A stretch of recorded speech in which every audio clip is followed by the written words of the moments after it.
So this is a video on how to pair or repair remote controls for a ProRoll electric roller shutter. As you can see here, we've got a couple of remotes for this roller shutter. This one here, as you can see, is paired up and opens and closes as it's supposed to. This one here has not yet been paired. It's just a spare one we have lying around.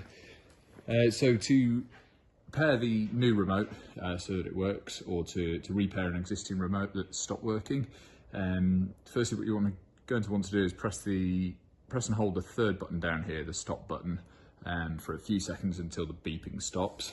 And then with the new remote here, you're going to want to press the up button and then the down button to pair that to the existing remote.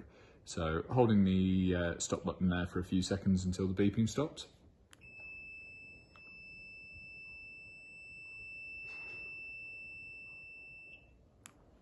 And then up and down on the new remote, and as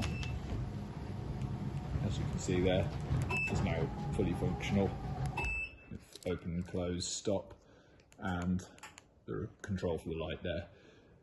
So we can do exactly the same thing.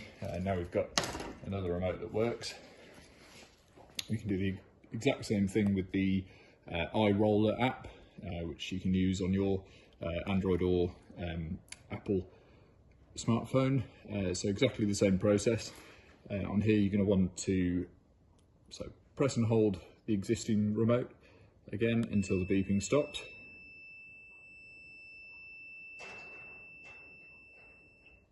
And then up and down on the remote control app.